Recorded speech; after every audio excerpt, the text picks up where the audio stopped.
You're checking out the Investor Shed podcast with Nick Beveridge and Jeremy Kitchen. They're on the path to financial freedom and they're taking their community with them. Stay tuned for the best free real estate investing advice on the internet.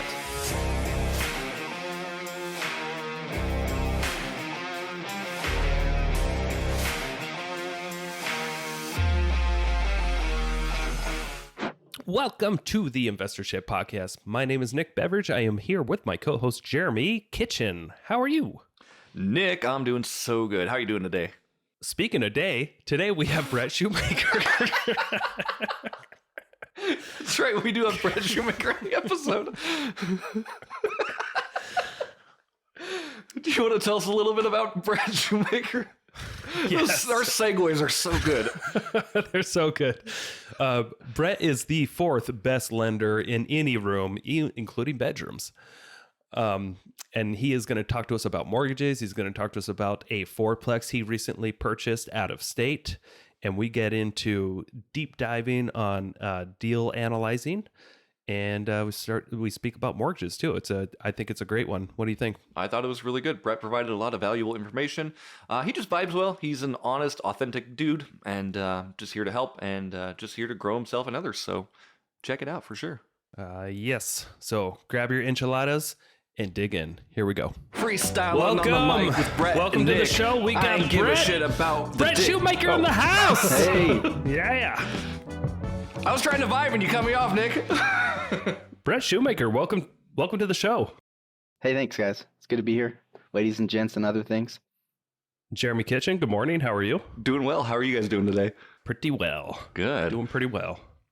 Awesome. So today we got obviously Brett Shoemaker in the house. Brett, I'm going to give the floor to you a little bit. Why don't you tell us a little bit about who you are, kind of about the investments you like, and what you're up to right now?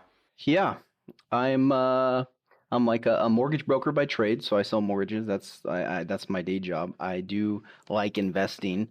I've bought and sold several houses that I've lived in, which is like, oh, this is like actually making me money. Maybe I should learn more about this. Over the last 5 or 6 years, and then this year, last year, the beginning of last year, I bought my first buy and hold, which was a fourplex in Cincinnati. Okay. Very nice. So what made you want to invest in out of state in Cincinnati? Couple things. One, your capital just goes a lot farther. When you're thinking about investment properties, typically you got to go 20-25% down, which I had about 50-ish grand to play with at the time, and you're like, okay, well, what does 50 grand get me in North Idaho? Oh, that gets me like a bunker, 80 miles out of town that some guy might rent for $650 a month. Or I can go to the Midwest, and I had a friend who was already doing it in Cincinnati, so that was kind of like I didn't just throw a dart at the board. And 50 grand there got me $208,000 fourplex. Nice. Yeah, and a fourplex here, just to give people perspective that are listening, if they're not from North Idaho, a fourplex could go for $1 million to $1.2 million in this area.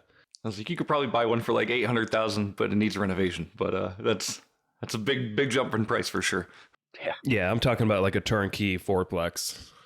Yeah, so you can save 1/4, basically, or not 1/4, 3/4 of the price by going to the Midwest. Tell us about that investment. Is it going okay? It's going okay. Yeah, I'd call it okay. I think when it's all said and done, it'll be a good deal. I think it was my first one, so there's a lot of learning experience along the way. I ended up I'm 4-0 on evictions, so that's like an indicator of a little bit of how it's going. Kobe. But I'm undefeated, yeah. Nice. Did you buy this property with the tenants that you had to evict? I did, yeah, and I bought it significantly under market rent. The rents of each unit when I got in there were about $400-$450 per unit, which is cheap, and it was cheap. The market rent at the time was probably $650-$750. So I basically got in, gave it a couple of months. Literally the first month rent was like 2 weeks late across the board. And then the second month it came in like the time that the next rent was due. So I'm like, okay, these aren't on time paying tenants. I did have a property manager who I have since fired, and I can get into that too. But they weren't doing a great job. So there's just a lot of learning curve. I ended up evicting everybody. That process in Cincinnati took about 60 days start to finish, to get them all out. And then I decided, you know what, let's get the cockroaches out. Let's fix the falling down cabinets and let's just remodel this baby. So I'm like, the remodel literally ended 2 days ago. We're taking some pictures today and we'll get it on the market for $750 a unit here next week. Nice. Perfect. So Brett, for the property managers out there listening to this, what would you say is a really good way to get fired? Well, generally, I don't like having to. I mean, let me just tell you my frustrations because this is my first one, so I don't know what what a good, healthy uh, owner property manager relationship looks like. I can tell you that my current one's a lot better, but like things like calling and asking where my rent's at, and then they go, "Oh yeah, let me look into that for you." It's like, I mean, what do what are you here for? Like, yeah, I don't. So that's obviously annoying.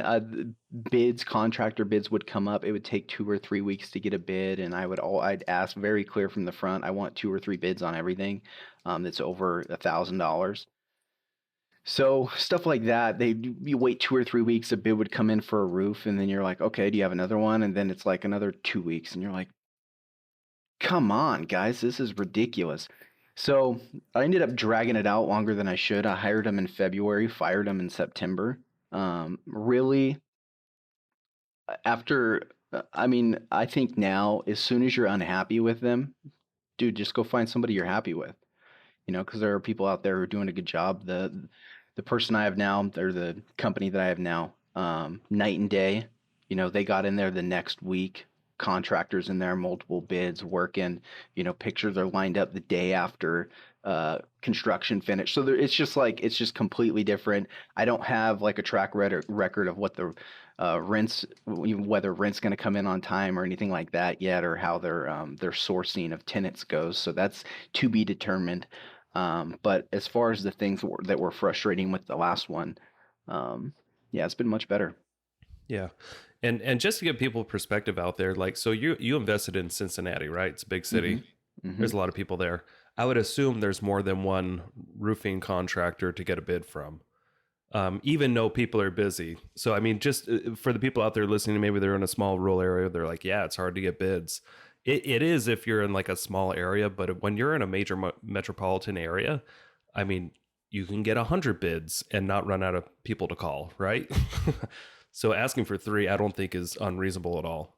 Oh yeah. So with your new property managers, obviously, what are the things you're looking for as far as getting a property manager? Obviously, you're looking for somebody who's collecting rent on time. You're looking for good communication with you, just kind of good organized systems.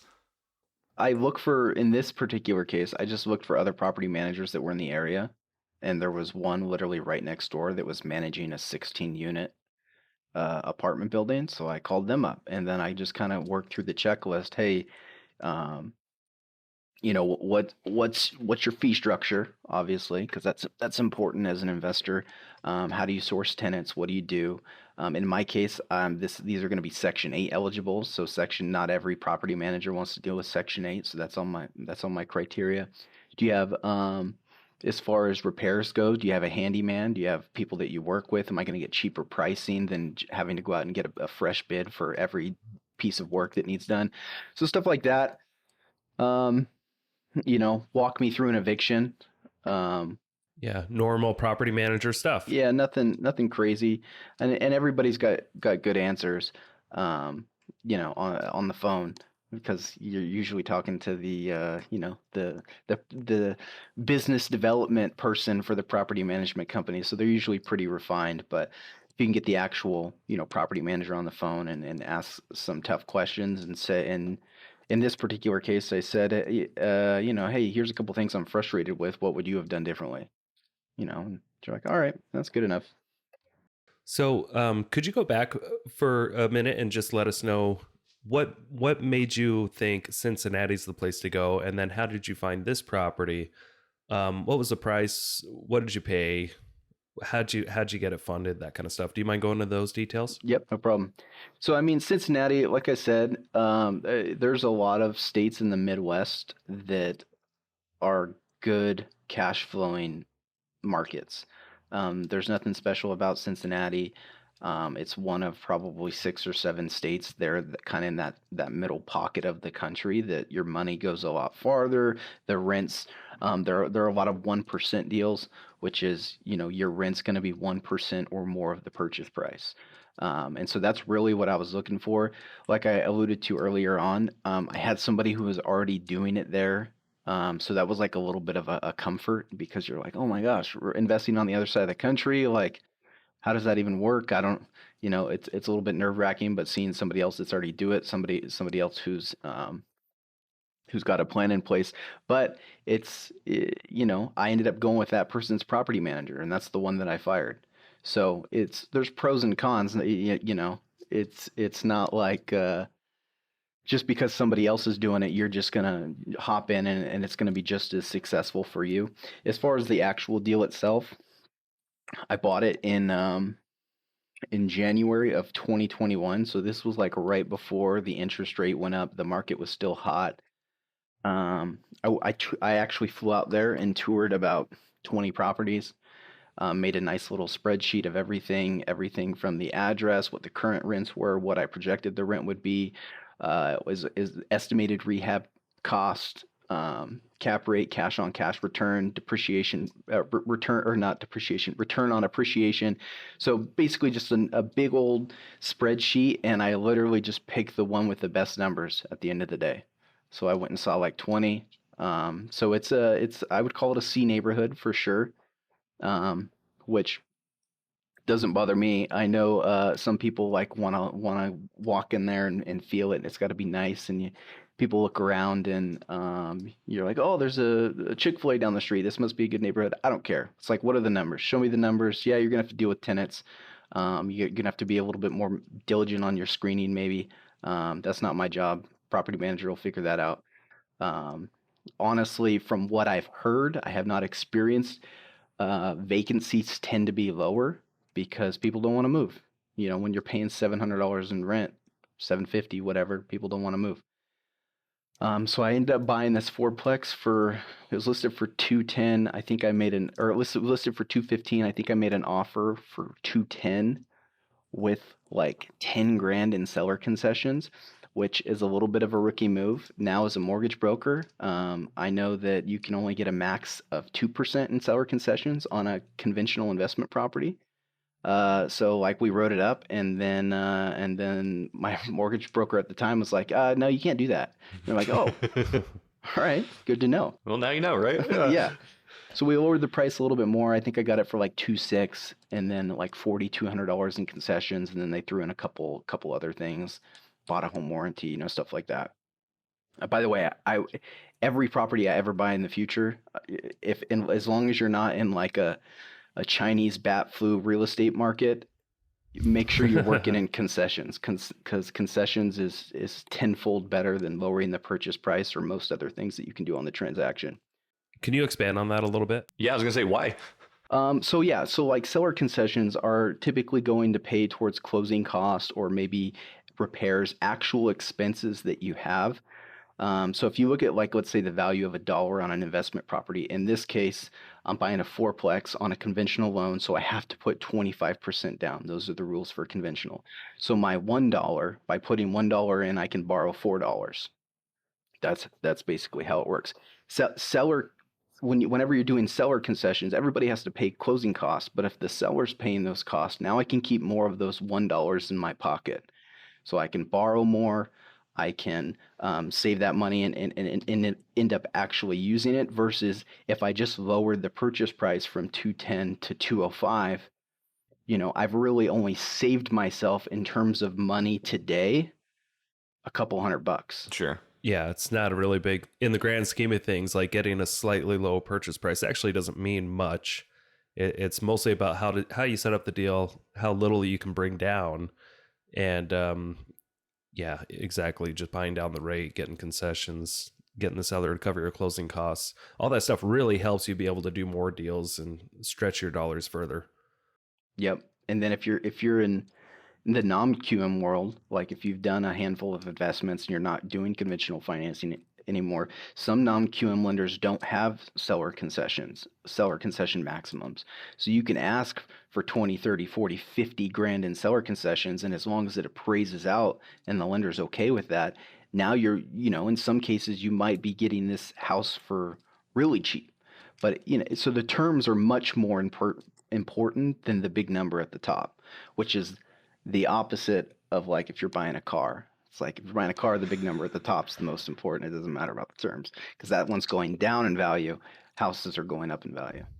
Totally. Yeah, I remember I bought this cabin in Kellogg once, and I felt like the price of this cabin was a little bit undervalued.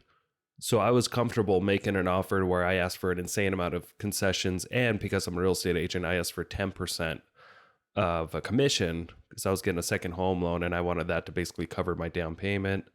I also wanted them to cover closing costs, and they were able to work with that. They just needed to net a certain amount, so we upped the purchase price a little bit from what they were asking, and as long as it appraised, we were all good. And I was basically able to get that cabin with zero down.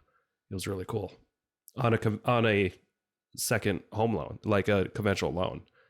We just did it a little backwards. 99 times out of 100, now sitting on the mortgage side and doing this all the time, if there's a property for 400 that you want, you're better off offering 410 and asking, for five of it back than you are just paying for 400 or even, trying to get it for 390. It's just the way that the math works out. The dollars that you save now, you can buy down the interest rate, which is whatever your goal is, like you're almost always better getting as much in seller concessions as you can, even if you're increasing the price or the amount that it's even listed for. Yeah. And I think this is actually one of the best times in history to get seller concessions because these properties, the appraisals are so hard to come in low because we've had, insane price appreciation. A lot of our comps are much higher than actual values are probably like market values. So you can ask for a bunch of seller concessions and we can probably still appraise higher than a property could actually sell for. So we're in a weird, unique time in the market where you can get heavy concessions from a seller, and they're typically very motivated. As long as they net a certain amount, they don't really care what the purchase price is, as long as they're netting the amount that they want. Exactly. Real quick on your investment property, Brett. By the way, anyone listening, it's Brett with two T's, but you only pronounce one. Is that correct? That's right. That's okay, right. Okay, perfect. I just wanted to make sense. So if you say Brett, that's incorrect. Incorrect, Brett. I love it. What's your mortgage on this property? So mortgage, taxes, and insurance, PITI, as the professionals call it, is right at like almost 1,200 even. Okay. I got a 4.5% interest rate on it on a conventional loan. So those days are long gone. If I'm trying to do that again today, I'm probably at a 7.5 right now on that exact same deal, which is a blessing and a curse.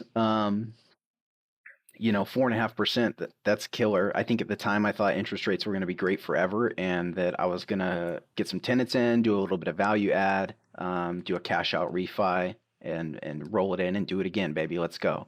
Now it's like I'm at 4.5, raising it to a 7% is going to be another 250, $300. Do I really want to lose that in cash flow to, maybe pull out 20 or 30 grand, so it's like the math's different than it was then when I made the decision.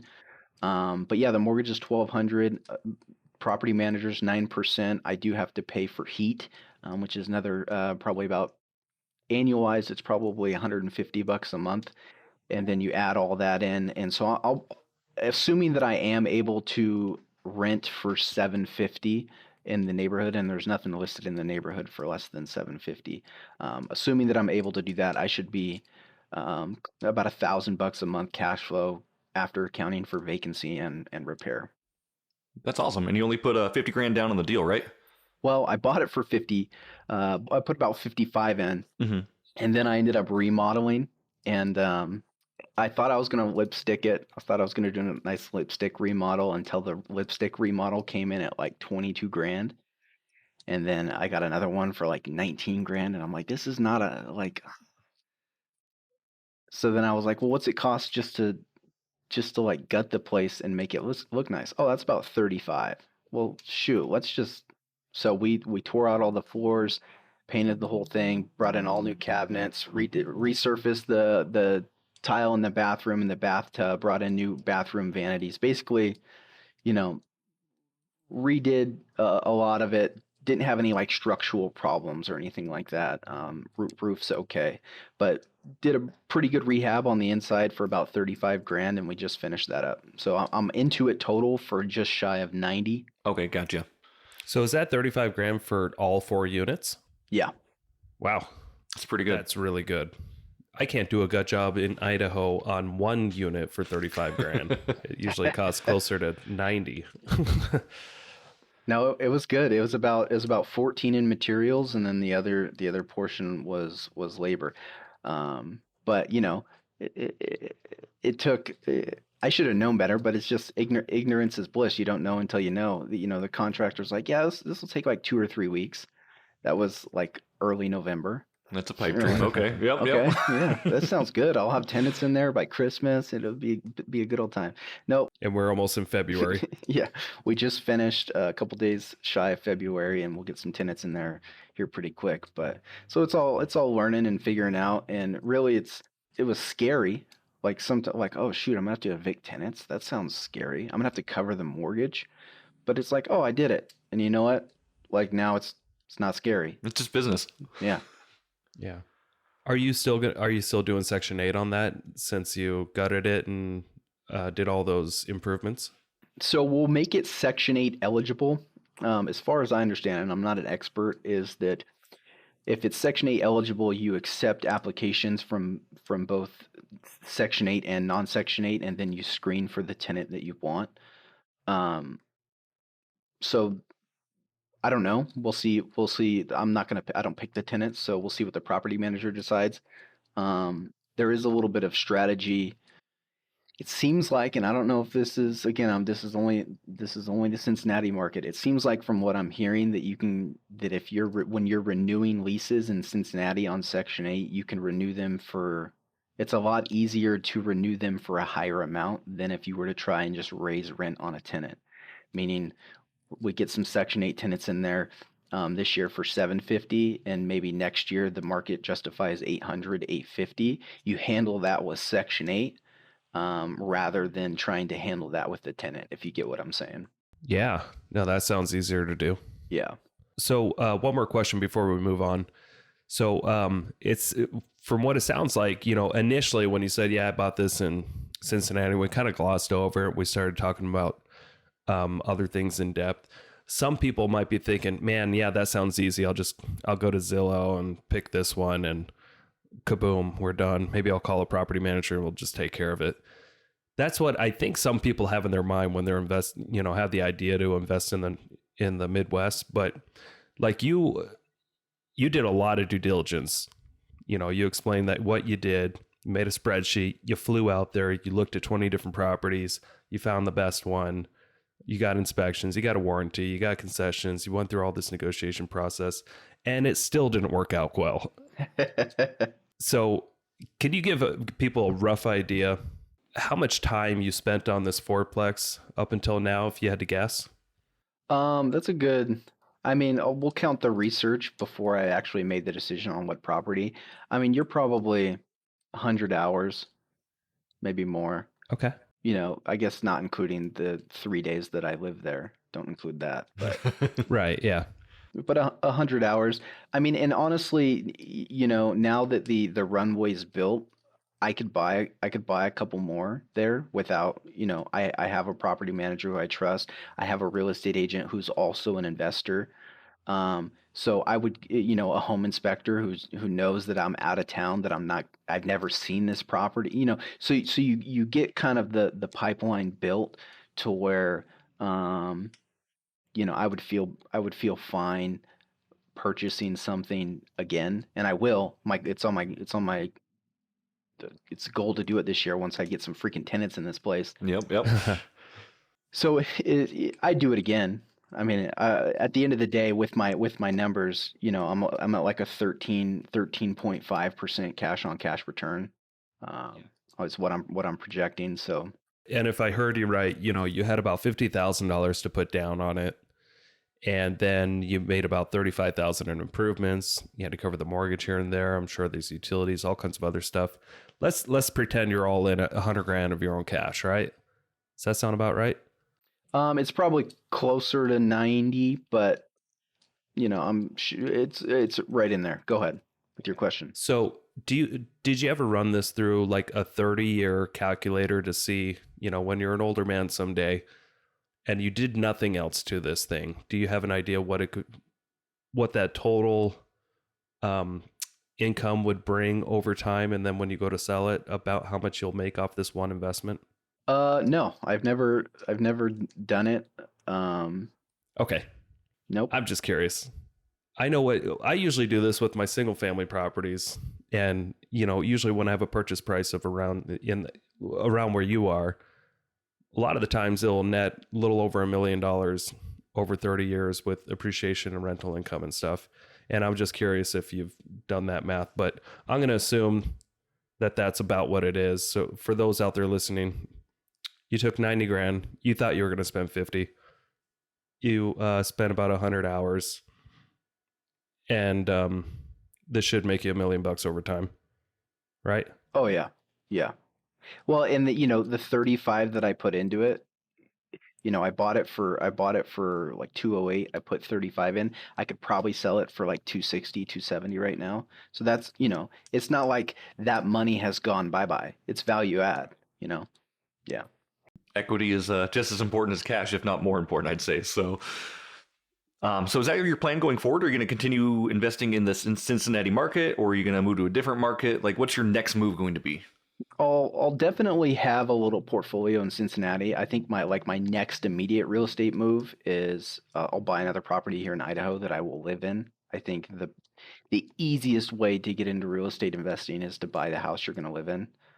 It's the cheapest, the most manageable. You can value add it over time, as you get money and skills, and then you can rent it out or leverage it via HELOC, or if you have to, sell it and then buy an even greater asset, somewhere else that produces more. But I think that's what I'm going to do. I already own a house here, and I'll probably own 2 or 3 or 4 more, in this area as I convince my wife to pack up and move yet again. Yeah. Yeah. Where'd you guys move from, by the way? South of Lewiston. Okay, gotcha. So you didn't move that far, but far enough to pack up the whole family and start a whole new life over here. So Yeah, really far south of Lewiston. Gotcha. Like California. Oh, yeah. Oh, okay. So a little bit further than Lewiston. Gotcha. Yeah. But if you're from Idaho, it's south of Lewiston. It's you're at the bottom part of Idaho. Makes sense. All right. I did want to talk about obviously your mortgage brokering now. The one thing I love about you, Brett, is you show up to these REI meetings, and to be honest, I love your pitch when you get there. You get there, and your pitch is always, it sticks with me because you always say, "Hey, Brett Shoemaker, you look around the room and you say, I'm the 3rd or 4th best lender in the room." And I can kind of feel you, right? Because I'm kind of a newer lender in the hard money lending sphere. You're honest, you're funny, and I think that's going to do really well for you over time. How well do you think that's been showing up for these events for you? The events, it's done a lot of things for me. I started coming before I was a mortgage broker, so it's not like I'm coming to grow my mortgage business. I am now, but I was making friends here. I learned after a couple months, it's not. I think it's the same with real estate, and it's the same with a lot of or real estate agents. It's the same with a lot of business. It's not the guy who knows the most. It's the guy who people like and they want to work with. And it's like I spent a lot of probably the first 6 months, which was good. Learning guidelines and different loan programs, and so that I can be ready on the spot to talk, to talk to anybody about anything. But at the end of the day, it's when you're looking for somebody, you're going to go to the guy and if he doesn't know, maybe he knows somebody, or maybe you'll go to somebody else. And it's like once I understood that, it's like, dude, just be myself. That's part of my personality. I'm a little bit obnoxious, a little bit self-deprecating, like just here to make friends and that's been good. It's been good for me, made a lot of friends that way. I could totally relate. I mean, I was a real estate agent. I'm going to my 12th year now. But I remember my first 4 years in real estate, I would show up with a polo, some sort of a polo button-up shirt and slacks, and I just pretended to be somebody I wasn't. Yeah. But after a while, I just stopped giving a shit, and I just started showing up in jeans and a t-shirt, and my business just shot through the roof because I just started talking to people with a normal tone of voice and just genuinely just tried to help them. And it's amazing. At least in North Idaho, you can get away with acting like yourself. Yeah. Well, yeah. Yeah. I don't know about other areas of the country. Yeah. It's worked pretty well out for us so far. So yeah, I'm glad it's working for you too. I do want to talk about your content creation too as well, Brett, by the way. So you are putting yourself out on social media. I love your content, by the way. It's honest and sincere, and it's like, if you don't like it, whatever. Can you talk about how that has improved your business and your just your ability to kind of speak and be in front of people as well? Yeah. I mean, it definitely helps. I wouldn't say that I'm getting like a lot of cold business, people who I've never met before who are like, "Oh my gosh, I saw your TikTok and now can you help me buy an FHA mortgage?" I'm not really getting that. I mean, my content's growing, people are recognizing me. What I do get is like people who already know me, who already know what they do. They're like, "Oh yeah, like this is the guy that I need to talk to when I'm ready." So I've got a lot of people in my network or referrals from people in my network just because I'm constantly top of mind on the people in my network because they follow my stuff. And then as far as the content creation, itself, it's like, it's kind of what we were just talking about. It's like, be yourself. I turn like the obnoxious level up like a little bit just to be like entertaining. But it's like an outlet to express my personality. And I do it, it's trying to make boring stuff entertaining, in my own obnoxious way. And some people don't like it. And listen, there's a lot of mortgage brokers. You don't have to do business with me. But if you like it, hey, let's do some stuff. I like your nonsense. Hey, appreciate that. Yeah. And like, obviously, like Nick and I, we make these little promos for the Investor Shed podcast. You're the one that always sticks out. Like, hey, you guys are doing good with that. Everyone else is kind of like the shock and awe factor, and you're just like, keep going. Oh yeah, it's the best part. I hope there's violence on this one, and bad. I hope like you get like a 30-day ban. Yes. Yeah. Let's try it. Let's see what we can do. Yeah. I've been trying to lose my real estate license for 2 years now. Yeah. It hasn't happened yet, but I did buy a mannequin. We did buy a mannequin, yes. And I bought some mustaches. So, things are happening with promo videos for sure. I like where this is headed. Oh, yeah. Can you just tell us a little bit about, so obviously it's so important for people to own homes and own assets that give them cash. How important do you think that's going to be going forward for just the standard American or anyone worldwide? Like, how important is it to have cash coming in that's not from your W-2 job? I mean, I think it depends on your goals. I'll answer that question in maybe two parts, like the importance of home ownership, which I think has in recent years, been talked down a little bit. But then, then I'll answer the second question about the W-2. It's like, where did I get my 50 grand from? Oh, I got it because 5 years ago, I bought a house when I scraped together $8,000 to put like 2.5% down on a $300,000 house in California. And then it was an old house, and I did some stuff to it, and I fixed it up, and I was able to sell it for $340. and I got like a check for like 40 grand after commissions and everything was done. And I rolled that into my next house, and then I bought a house for 445,000, and we lived in that for about a year, until we decided we were going to move to Idaho. And then I sold that $445,000 house for 515,000. So now I got a check for like 70 grand. And then I split that, and I used half of that to buy the house that I live in now and half of that to buy a multifamily property, in Cincinnati that's, going to be making me $1,000 a month. So, I mean, I have a good job. I make good money, but all of the money that we've been talking about in this conversation came from me buying my house 5 years ago and living in it for a couple of years. And I think that's the important thing, that gets missed. I don't know if you guys are familiar with guys like Grant Cardone. He thinks like, oh, owning a home is a waste of money because it ties up too much of your equity. That's basically, yeah. Well, owning your home is the only time you're going to be able to leverage your money to that extreme. You can do a 25, 30x leverage on your money, meaning if I have $10,000, I can buy a $300,000 asset. There's no other asset class on the planet where you can 30x, your money in that way. And then if that appreciates 1% or 2%, or if we have another Chinese bat fever that comes out and the market appreciates 40%, it's like, that's not 40% on your 10,000, that's 40% on your 300,000. So now that $10,000 that you used as an investment, your appreciation is based off of the 300. First-time home buyers buying homes that you live in, that's the only asset class where you're going to get that kind of leverage. And so I think it is important, for people to buy houses.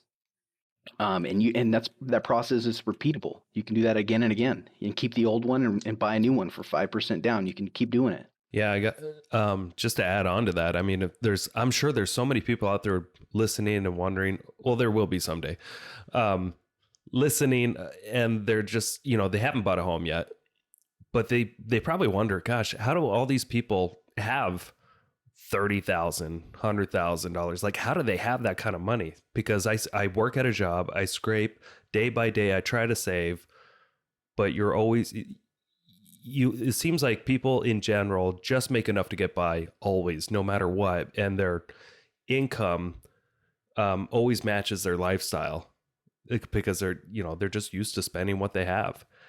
And I think the secret is just buying a house.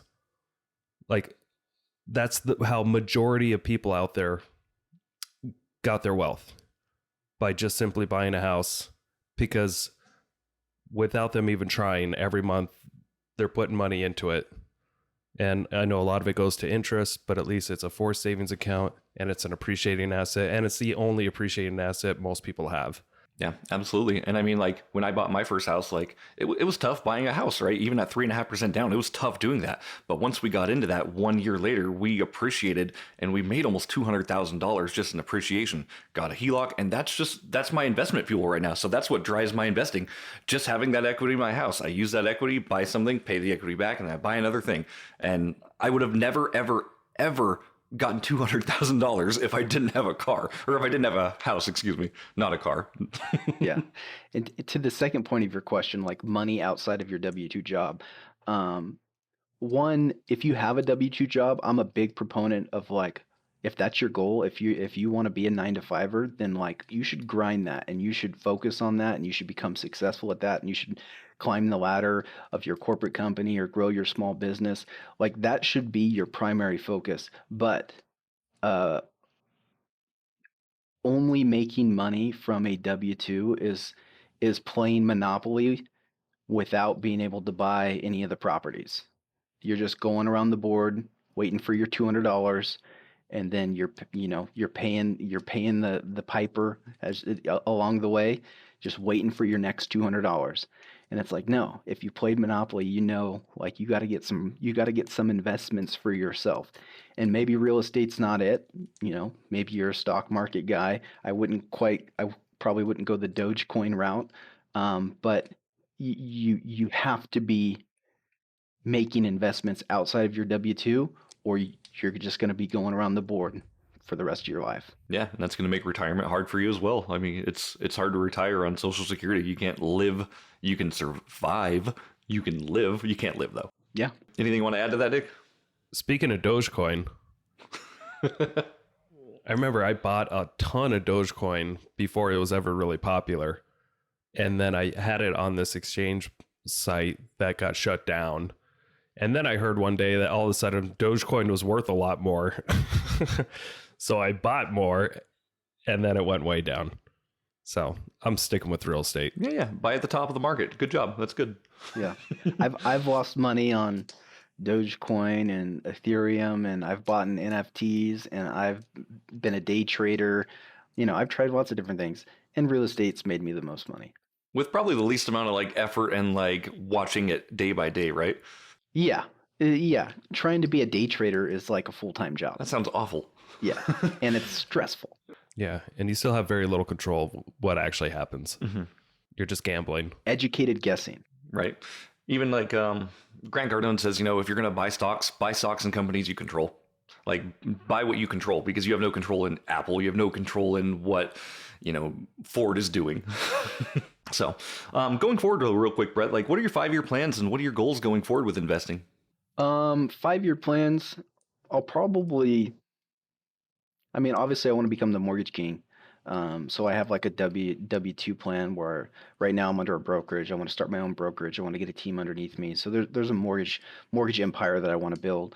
But outside of that, investing wise, I think I want probably 5 or 6 properties in the Cincinnati area, and then maybe I'll pick another market just as a diversification. But what I'll likely do is I'm going to try and keep them as well balanced asset wise between Idaho, which is an appreciation market, and Ohio, which is a cash flow market.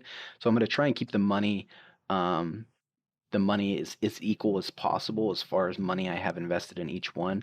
Yeah, and I'll probably keep doing that for my first 100 million at least, and then go from there. Do you have any advice real quick on if somebody was to invest out of state like you did, like what steps do you recommend somebody take in order to pull the trigger on something like that? It's a good question. It's helpful if you know other people who are doing it, mm-hmm. right? If you go to your local REI group in whatever town you're watching this from, there's somebody doing it, right? Ask them where they're at, why they chose there, and pick their brain. Maybe you can get in on some of their references. As far as your own due diligence, you just got to put a lot of time in up front, at least researching areas, researching markets, understanding what rents go for, understanding the appreciation, understanding is this a cash flow market or is this an appreciating market. You can't just open up Zillow and type in a zip code and go, well, this looks appealing. This is it's got great floors and it's staged well. There's a lot more that goes into it than that. So you definitely have to do some research up front. I don't know that I have any tips and tricks. Just do it. You're gonna make mistakes. Hopefully they're not that expensive. The money this cost me, I'm a perpetual learner. I have like 3 half master's degrees that I go until I'm bored and then I quit doing it. And this is like the cheapest education I've ever gotten, in as far as real estate. So don't be afraid to make mistakes. You're gonna make mistakes. Obviously, hopefully they cost less, but yeah, just do it. How about that? I love it. And if I can add one thing to that for those out there that are just going to do it, at least fill out a deal analyzer that you have to fill in. What are the taxes? What are the insurance? What are the current rents? Right. Run some real basic numbers for sure. Because it's so easy, if you haven't done this before, to miss several of these very key expenses that you may not think about. So I just want to throw that out there. Yes, just go do it, but definitely fill out a deal analyzer to see if this spreadsheet says yes or no. Yeah, like one of the things, I've never had a landlord where they paid for my heat, but in my fourplex, it's got a boiler in the basement, so I pay for the heat for everybody. It's like, I don't know that until I know that, and you got to do your due diligence and figure that kind of stuff out, because that's $200 a month, and if you didn't account for that, now you could have jacked up your whole numbers, and it went from a good deal to a not so good deal. If you would have known it before you bought it, would you still have bought the deal? I knew that ahead of time. Oh, you did? Okay. Yeah, but that's kind of what I'm saying. Is like, oh, I guess that is the thing. Yeah, yeah. Not something you really think about as you're just like, oh, I'm going to buy this fourplex. Like, how's heat going to be taken care of? You got to do what Nick's dad says and do your 6 Ps. That's a lot of P's. What are the 6 Ps, Nick? Oh, you got it. Proper preparation prevents piss poor performance. That's right. PP. If I had more knuckles, those would be my knuckle tattoos. Beep, beep, beep, beep, beep, beep, beep, beep, beep, beep. We're going to get close to the wind down section here. Nick, before we get to that, is there anything you wanted to add? Yeah. So if we can go back, you mentioned you want to be the mortgage king someday and actually have people underneath you and stuff. What does that look like? As far as like the business structure or my plan, or what do you mean? Like for a mortgage broker, for like those out there listening to this, if they were curious about doing the same thing or maybe joining your team someday, what does that organization chart kind of look like, and how does it run? It's very similar to like a real estate brokerage. Like they're, a Keller Williams, that's a big one, but a Keller Williams agent can go out and start their own real estate brokerage, which is, an agent owner brokerage, and then they can bring agents. It's very, very similar. You've got to get licensing and insurances and things like that, and you have to be licensed in each state. So like the logistical part is very similar to that.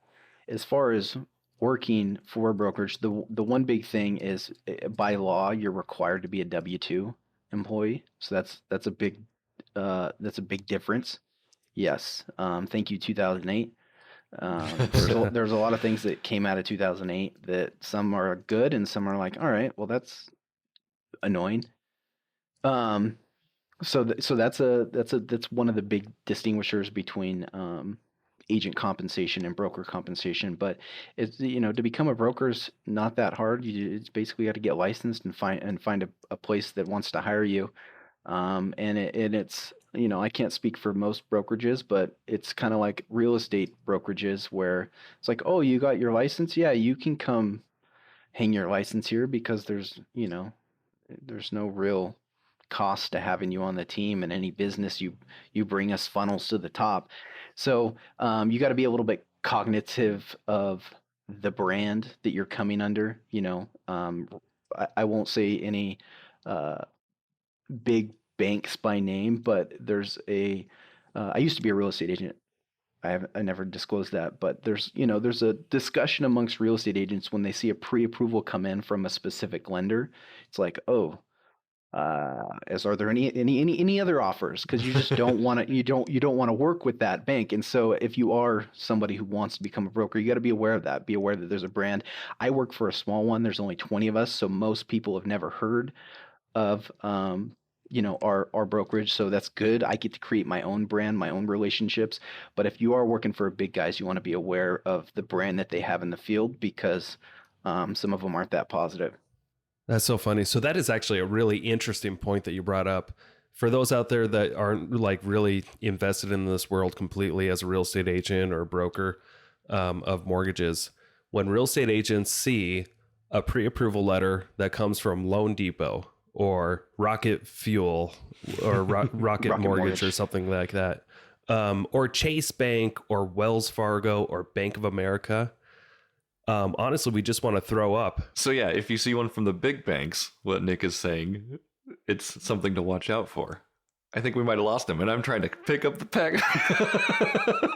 He was going to say things like, oh, we're all held to the same loan standards, but not everybody's held to the same performance standards. And so they're notorious for missing things and pre-underwriting, so they're not really pre-approved, or they don't close on time. Things like that. Gotcha. Well, yeah, that's all good stuff. I mean, yeah, just be wary who you're doing business with, and try to do business with good people, and it's all good stuff. So Nick's coming back in right now, it looks like. So he didn't get hit by an airplane. That's good. Wells Fargo heard you talking about him. They shut it down.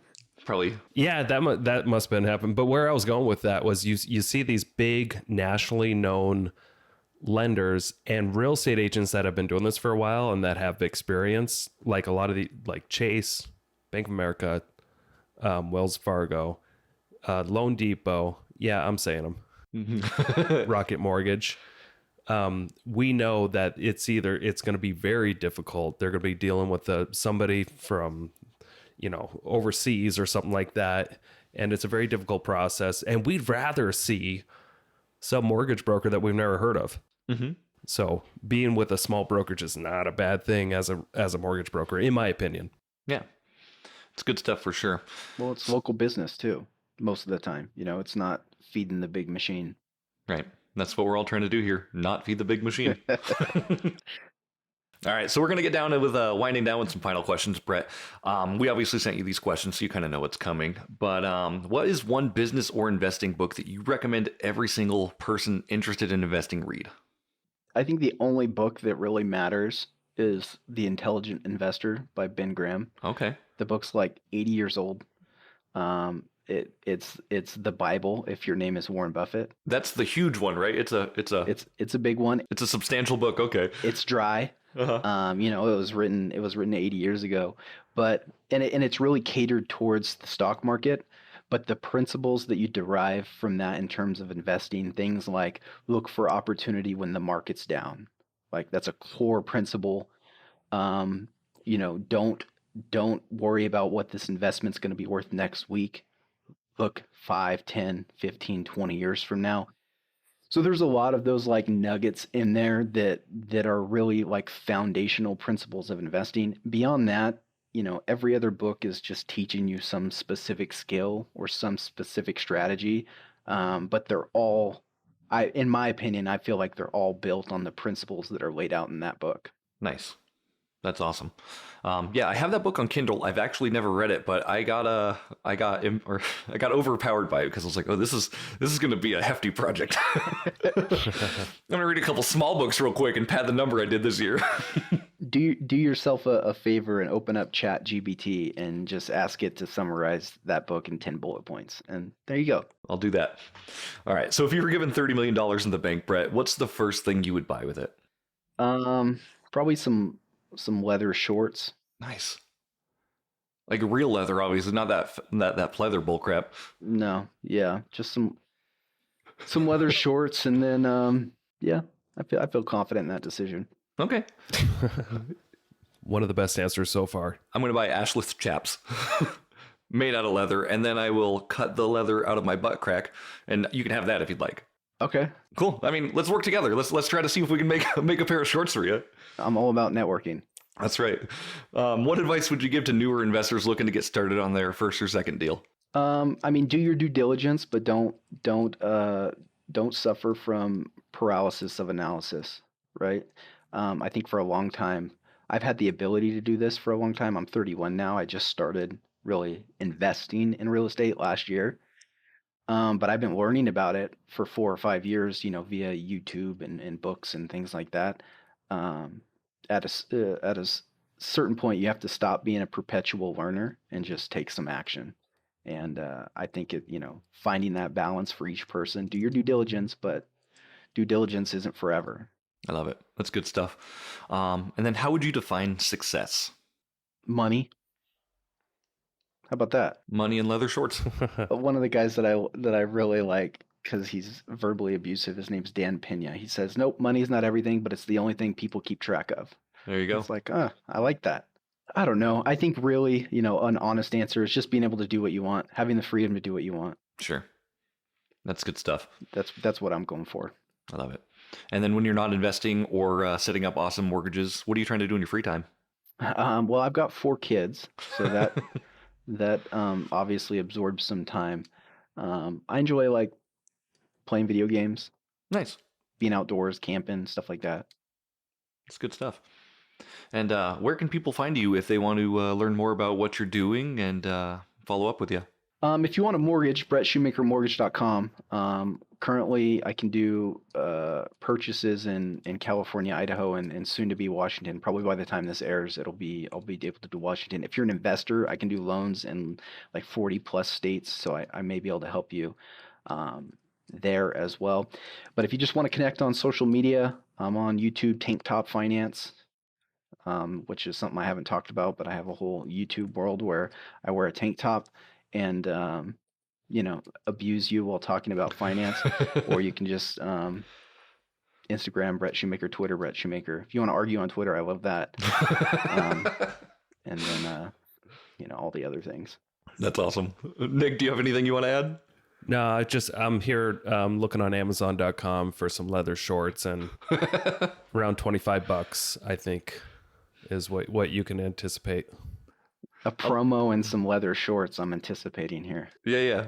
We can see what we can make happen with that, I think, for sure. I mean, we bought the mannequin. We got to use the mannequin at some point, but we'll figure it out. Buy leather when the market's down. That's right. And then find out some assless chaps too. Buy me a pair if you're buying leather shorts at the same time. I'll search that next. Awesome. Well, we'll get out of here, everybody. Thanks so much for listening and joining in. We'll catch you next time. Thanks, guys. Adios. Bye.